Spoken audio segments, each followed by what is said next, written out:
ये वाला जो क्वेश्चन है, इस वाले क्वेश्चन में मैं एक ऐसी टेक्निक बताने जा रहा हूं कि ये वाला क्वेश्चन तो तुरंत हो ही जाएगा 10 सेकंडों में, या इससे मिलता जुलता क्वेश्चन एग्जाम में आएगा तो वो भी 5-10 सेकंडों में हो जाएगा। कंसेप्ट क्या है, थोड़ा बहुत ग्राफ का बेसिक तो पता होना चाहिए आपको उस चीज़ के लिए, ठीक है ना। नहीं भी पता चलो कोई बात नहीं, ये समझने की कोशिश करो, समझ में आ जाएगा। ये ना एक पता है, देखो एक है ना, एक ग्राफ याद करना है। अगर मैं ये कहूँ कि एक बॉल को मैंने ऊपर फेंक दिया और वो बॉल ऊपर गई और उसके बाद नीचे आई, ऊपर गई और नीचे आई, उसका x T V T A T और वी एक्स ग्राफ ड्रॉ करना है। X T V T A T और वी एक्स ग्राफ ड्रॉ करना है। कोई ये कह दे तो फिर कैसे ड्रॉ करेंगे, एक ए एक्स ग्राफ और एक ए वी ग्राफ, ठीक है ना, ये ड्रॉ करने सारे।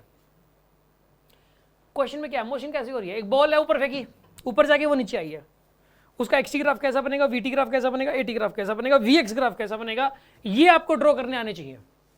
अगर ये आपको ड्रॉ करने आते हैं, मैं यही ड्रॉ करना सिखाऊंगा बस। ये अगर आप मोशन मैंने बताई दिया कि बॉल को ऊपर फेंका, ऊपर गई है और नीचे आई है, मोशन ऐसी हो रही है। इस मोशन की अगर आप एक्सटीवीटी एटी वी एक्स ग्राफ अगर तुरंत ड्रॉ कर सकते हो तो ये वाला क्वेश्चन आपके लिए कुछ भी नहीं है फिर, ठीक है जी। शुरू करते हो। इसके अंदर जो है ना, इसमें क्या होता है, मतलब ग्राफ ड्रॉ कर, मैं पहली बात तो मान लो यहाँ पे ग्राउंड है, ग्राउंड से एक बॉल फेंकी कितनी स्पीड से, वी नोट की स्पीड से, टी इक्वल टू 0 पे फेंकी, और ये वाली पोजीशन में इसी को एक्स इक्वल टू 0 मान लेता हूँ, ठीक है ना। ये ऊपर तक गई मैक्सिमम हाइट तक, उसके बाद नीचे आई है, ऐसा हुआ इसके अंदर, ऊपर गई है और नीचे आई है। इसका ग्राफ ड्रॉ करना है, पहले बनाना एक्स टी ग्राफ। मैं पहले एक्स टी ग्राफ बना रहा हूँ, उसका कैसा बनेगा,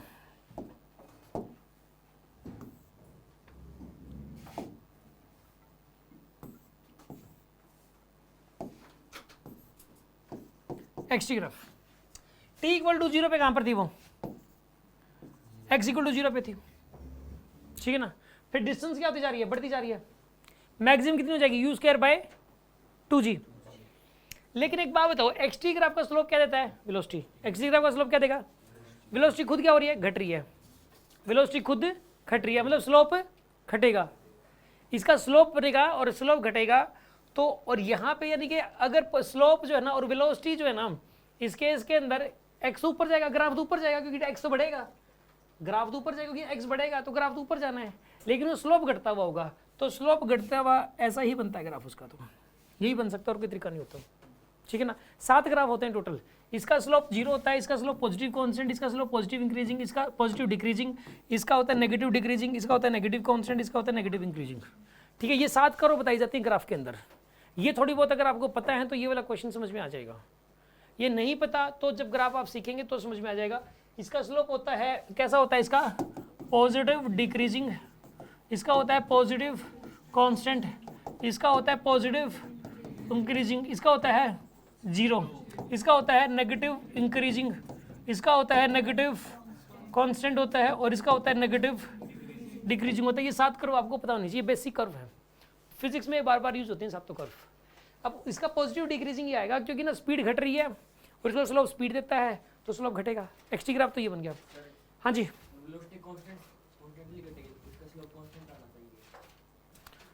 इसका स्लोप देता क्या है, वेलोसिटी देता है। वेलोसिटी खुद घट रही है कि बढ़ रही है, मुझे तो बता दो, तो स्लोप भी घटेगा कि नहीं घटेगा, किस रेट से घट रही हो तो बाद की बात है, वो रेट घट रहा है कि बढ़ रहा है उस पर छोड़ो। इसका स्लोप देता है वेलोसिटी, वेलोसिटी खुद घट रही है मतलब स्लोप घटेगा, बात खत्म। समझ आ गई बात आपको, वेलोसिटी कांस्टेंट रेट से घट रही है तो इसका मतलब थोड़ी नहीं कि स्लोप कांस्टेंट हो जाएगा।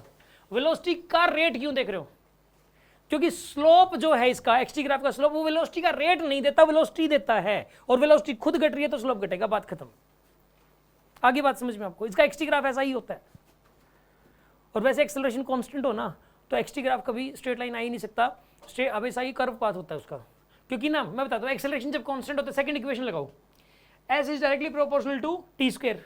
सेकंड इक्वेशन में क्या होता है, s is directly proportional to, जब एक्सेलरेशन कांस्टेंट होता है तो डिस्प्लेसमेंट और टाइम में ये रिलेशन होता है, तो ग्राफ तो कर्व नेचर का ही बनेगा इसमें। टी स्क्वायर लग गया पर डायरेक्टली प्रोपोर्शनल टी थोड़ी ना है, अगर एक्सेलरेशन कांस्टेंट हो तो एक्स टी ग्राफ तो कर्व नेचर का ही बनेगा, इसमें तो कोई डाउट ही नहीं है, ठीक है ना। तो स्ट्रेट लाइन तो वैसे भी नहीं बन सकता, ये बात तो माइंड में सेट कर लो। यहाँ पे एक्सेलरेशन कांस्टेंट है, एक्स टी ग्राफ कौन सी नेचर का आएगा, कर्वी नेचर का, कर्व आएगा, पक्का कर्व आएगा। कर्व कैसे मर्जी बने, यानी कि ये स्ट्रेट लाइन ये स्ट्रेट लाइन ये स्ट्रेट लाइन तो हो ही नहीं सकता अगर एक्सेलरेशन कांस्टेंट हो, और एक्सेलरेशन कांस्टेंट है तो वी टी में स्ट्रेट लाइन ही आएगा वी टी रिलेशन। क्यों आएगा? क्योंकि फर्स्ट इक्वेशन लगाओ, वी डायरेक्टली प्रोपोर्शनल टू क्या होता है? टी होता है। ठीक है, तो वी टी स्ट्रेट लाइन ही बनेगा इसमें। अब सुनो अगली बात, अब उसके बाद x कम होएगा, x कम होएगा इस केस के अंदर, लेकिन नीचे आने पे वेलोसिटी बढ़ेगी। वेलोसिटी क्या होगी नीचे आने पर? देखो ग्राफ तो नीचे आना है इसमें। अब ग्राफ जो है एक तो इस तरीके से नीचे आ सकता है इसमें, एक आएगा कर्वीनेचर के थ्रू, या इस तरीके से या इस तरीके से। सुनो अब इसमें वेलोसिटी बढ़ रही है तो इसी का स्लोप बढ़ रहा है बस। तो यानी कि इसका जो ग्राफ बनेगा, इसका जो ग्राफ बनेगा वो ऐसा बनता है भाई। ये बात से आप याद कर लो, चाहे कुछ ही कर लो आप। एक्स ग्राफ ऐसे डिब्बा सा बनता है इससे, ठीक है ना। अगर एक बॉल को ऊपर फेंक दिया जाए ना, ऐसे ऊपर जाके नीचे आए, जिन्होंने पहले ग्राफ नहीं पढ़े कोई बात नहीं, वो याद कर लो, उसका एक्स ग्राफ ऐसा बनता है। अगर ऊपर गई और नीचे आई तो एक्स ग्राफ ऐसे बन जाएगा, उल्टा कटोरा। ठीक है, पहली बात ये समझ आ गई। अब बात करते हैं वीटी ग्राफ की।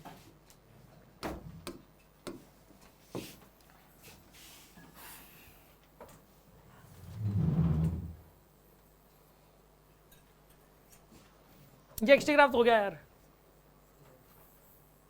अब बात करें वीटी ग्राफ की।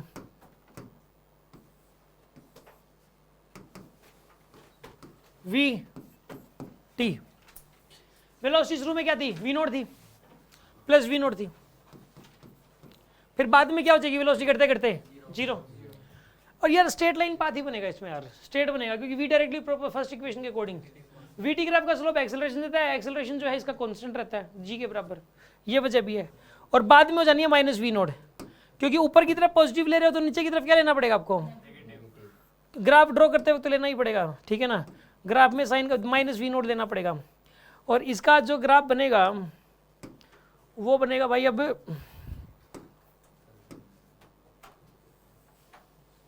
ऐसा ये ग्राफ बनेगा। इसके अंदर ना यहाँ पे है t equals to u by g पे वेलोसिटी जीरो हो जाएगी, t equal to u by g पे वेलोसिटी जीरो हो जाएगी। और फिर यहाँ पे कितनी हो जाएगी? फिर से माइनस वी नोट, पहले थी प्लस वी नोट, बाद में हो जाएगी minus we note.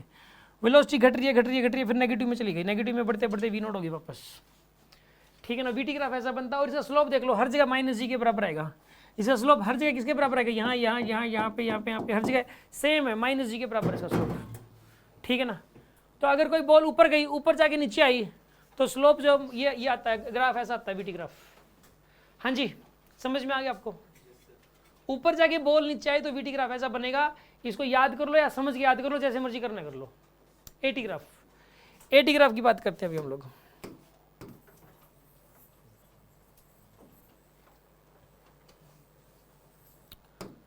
Eighty graph कैसा बनता है सुन आप।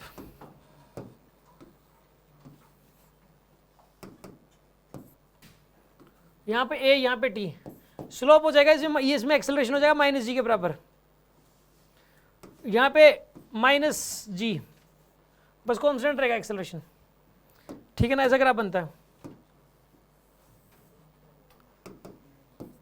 ये बनेगा, बस टाइम के साथ वही रहेगा, ठीक है ना। एक्सेलरेशन तो हमेशा इतना ही रहेगा, माइनस जी के बराबर, कांस्टेंट स्ट्रेट लाइन रहेगा, ठीक है ना। पूरी मोशन में ये, और क्या है?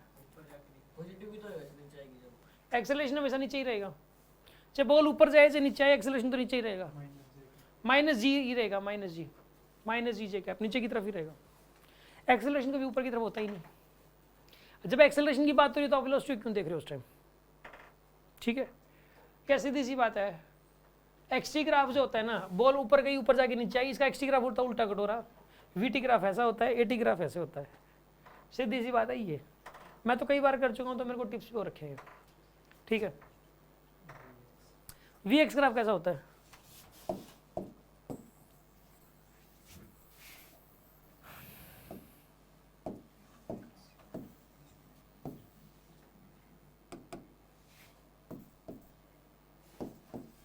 शुरू में वेलोसिटी क्या थी? वी नोट, बाद में क्या बताइए? माइनस वी नोट है बाद में, ठीक है। बाद में क्या है यहाँ पे? माइनस वी नोट है, ठीक है। एक्स की वैल्यू जीरो से लेके एक्स नोट तक गई है, पहले एक्स नोट तक, और यहाँ पे वेलोसिटी जीरो थी उस टाइम, ठीक है।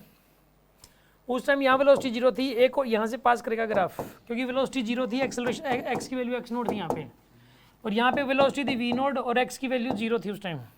फिर यहीं पहुंची वेलोसिटी थी माइनस वी नोट, एक्स की वैल्यू जीरो थी। तो ये 3 पॉइंट तो आएंगे ही आएंगे उसके अंदर, ठीक है ना।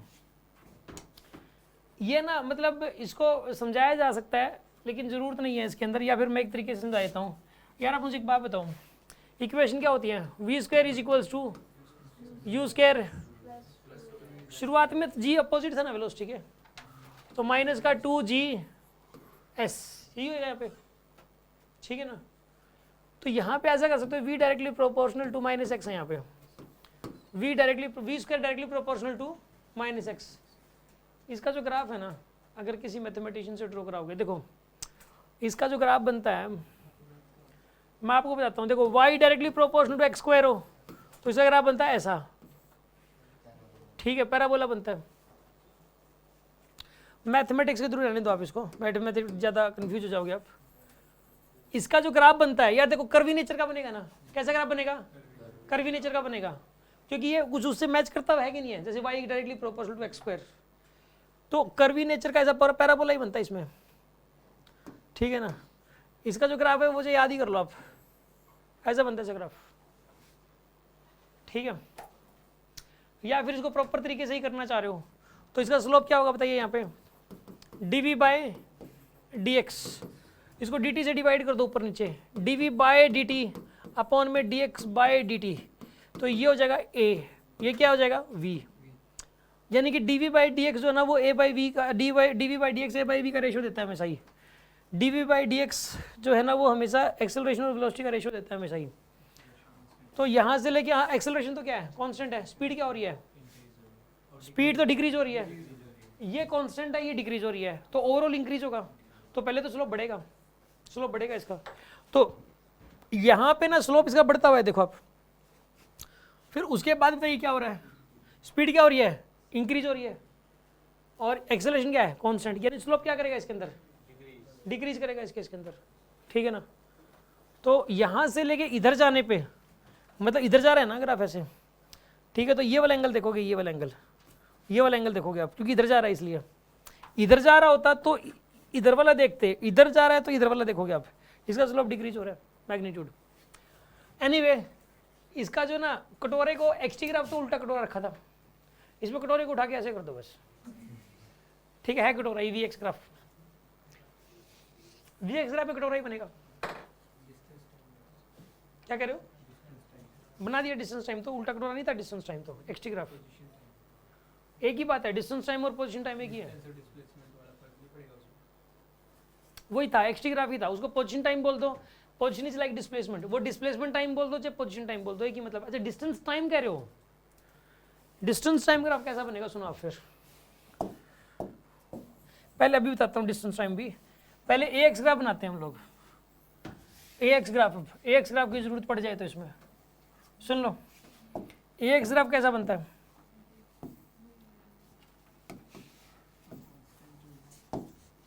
कौन सा ग्राफ बनाना बताइए अपने को? एक्सेलरेशन क्या रहेगा इसका? माइनस जी रहेगा यार, ऐसे लगातार ऐसा ही रहेगा बस, यही रहेगा बस। और ए वी ग्राफ भी ऐसा ही होगा, वी नोट से जीरो, मतलब ग्राफ ऐसा ही रहेगा। ए वी ग्राफ अगर बनाना है, मान लो ये ए है, ये वी है, तो यहाँ पे एक्सेलरेशन है माइनस जी, तो ये यहाँ पर है, ये शुरू में वेलोसिटी थी वी नोट, ग्राफ इधर आ जाएगा ऐसे बस। इसका हमने एक्सटी ग्राफ ड्रॉ किया था, एक्सटी ग्राफ आया था ऐसा, ठीक है ना। वीटी ग्राफ ड्रॉ किया था, इसके अंदर वीटी ग्राफ आया था ऐसा करके, ठीक है। एटी ग्राफ ड्रॉ किया था, एटी टाइम जब कॉन्स्टेंट था ऐसे, ठीक है। वी एक्स ग्राफ ड्रॉ किया था, वी एक्स ग्राफ आया था ऐसे, ये वाला कटोरा, ठीक है ना। एक हमने ड्रॉ किया था कौन सा? ए एक्स ग्राफ, वो भी कांस्टेंट था, और एक ड्रॉ किया था हमने ए वी ग्राफ, वो भी ऐसे कांस्टेंट ही आएगा, ठीक है ना। वो कांस्टेंट है क्योंकि ए कांस्टेंट है, इसलिए ये हमने ग्राफ ड्रॉ कर दिए थे। अभी एक होता है ये जो ड्रॉ किया था ये डिस्प्लेसमेंट टाइम था, हमें इसका डिस्टेंस टाइम और बनाना है। क्या बनाना है इसका बताइए? Distance time. ये डिस्प्लेसमेंट टाइम था, मैं इसका डिस्टेंस टाइम बना रहा हूं अभी, ठीक है। इसके अंदर जो है ना, ये वाला ग्राफ कौन सा ग्राफ था? Displacement time graph. बनाना क्या है इसका, डिस्टेंस टाइम ग्राफ। देखो डिस्टेंस कभी घट नहीं सकती, डिस्प्लेसमेंट घट सकती है, डिस्टेंस कभी घट नहीं सकती। याद रखिए अगर डिस्प्लेसमेंट टाइम ग्राफ को डिस्टेंस टाइम ग्राफ में कन्वर्ट करना हो तो उसकी एक टेक्निक होती है। टेक्निक ये होती है कि जहाँ से ग्राफ घटना शुरू करे वहाँ पे अपनी मर्जी से एक मिरर लगा दो, ऐसे अपनी मर्जी से एक मिरर लगा दो वहाँ पे, और जो घटता हुआ पार्ट है उसकी ना मिरर इमेज ले लो आप, ठीक है। यहाँ पे इसकी मिरर इमेज ले ली रेड कलर की, ऐसे ये चीज़ थी, ऐसे ही दिखेगा यार मिरर में। तो ये मिरर में ये जैसा है ना, मिरर में जो दिखेगा वो बना दो आप। अब रियल में इसका जो ग्राफ है, रियल में से ग्राफ ये वाला हो जाएगा, ये ग्राफ हो जाएगा, ये एक्सटी ग्राफ होता है। मतलब अगर एक बॉल को ऊपर फेंका जाए, ऊपर जाके नीचे आए तो उसका एक्सटी ग्राफ ऐसा बनेगा, ठीक। हाँ जी बोलो। सर डिस्प्लेसमेंट जैसे घट नहीं सकती, तो आपने ये मिरर लगा दिया और ये डिस्टेंस में कन्वर्ट हो गया। वैसे ही अगर वेलोसिटी और स्पीड का बनाया जाए तो उसका अलग, उसमें ना वेलोसिटी नेगेटिव, उसमें स्पीड कभी नेगेटिव नहीं हो सकती। हाँ। उसका रूल ये होता है कि जो ग्राफ एक्स एक्सिस के नीचे बना हुआ है, स्पीड तो लेकिन घट सकती है लेकिन नेगेटिव नहीं हो सकती। तो जो ग्राफ एक्स एक्सिस के नीचे बना हुआ उसको ऊपर शिफ्ट कर देते हैं बस। अगर उसमें एक रूल होता है, इसका क्वेश्चन ये है कि इससे हट के एक डिस्कशन हो रहा है अभी एक और, कि अगर सर वेलोसिटी टाइम ग्राफ दे रखा हो और उसको स्पीड टाइम ग्राफ में कन्वर्ट करना हो तो कैसे कन्वर्ट करें, ठीक है। यहाँ पर सपोज यहाँ पे मान लेते हैं कि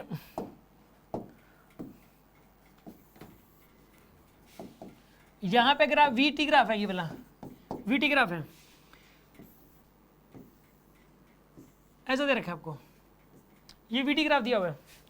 इसको स्पीड टाइम, ये वेलोसिटी टाइम ग्राफ है। अगर स्पीड टाइम ग्राफ में कन्वर्ट करना हो, देखो ये वेलोसिटी बढ़ रही है तो स्पीड भी बढ़ रही है, वेलोसिटी घट रही है तो स्पीड भी घट रही है। स्पीड तो ऐसा नहीं, स्पीड घट नहीं सकती, लेकिन वेलोसिटी नेगेटिव है, स्पीड हमेशा पॉजिटिव रहती है, कभी नेगेटिव नहीं होती। इसलिए जो पार्ट नेगेटिव वाला है, एक्स एक्सिस को मिरर मानते हैं इसमें।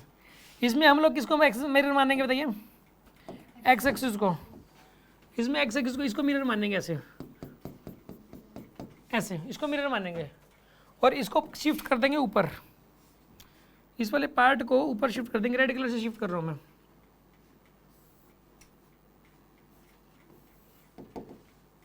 अभी नीचे वाला हटा दो,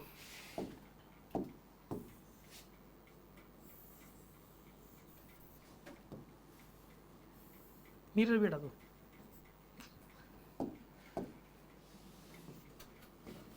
ये क्या बन गया बताइए, स्पीड टाइम ग्राफ। ये क्या बना दिया मैंने इसका, स्पीड टाइम ग्राफ। तो इस प्रकार आप डिस्प्लेसमेंट टाइम ग्राफ को डिस्टेंस टाइम ग्राफ में कन्वर्ट कर सकते हो और वेलोसिटी टाइम ग्राफ को स्पीड टाइम ग्राफ में।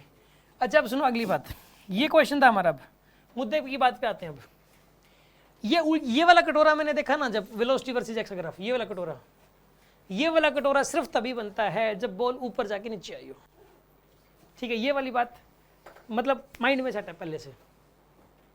वी एक्स ग्राफ ऐसा तभी बनता है और उसका एक्स टी ग्राफ ऐसे बनता है जब बॉल ऊपर जाके नीचे आई हो तो। और उसका जो है ना डिस्टेंस टाइम है और ये वेलोसिटी टाइम ग्राफ ऐसा बनता है। ये हमने ड्रॉ कर करके देखे थे। अब ये है ये डिस्टेंस टाइम, ये वाला नहीं है। डिस्टेंस टाइम पता क्या बनता, डिस्टेंस टाइम पता ये कैसा बनता है इसके अंदर, अगर पेपर में आ भी जाए तो डिस्टेंस टाइम, ये वाला जो उल्टा कटोरा है ना, इसमें इसको नीचे की ऊपर जगह शिफ्ट कर दो। ये पहले ऐसे डिक्रीजिंग स्लोप फिर इंक्रीजिंग स्लोप, इसने पहले इंक्रीजिंग स्लोप कर दिया फिर डिक्रीजिंग स्लोप कर दिया, उल्टा कर दिया इसने, इसलिए ये वाला ऑप्शन गलत है इसमें।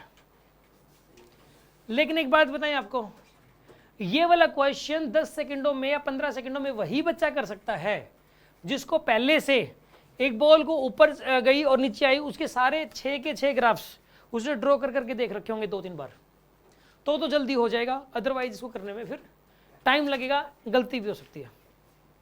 आगे हुई बात समझ में आपको, है ना।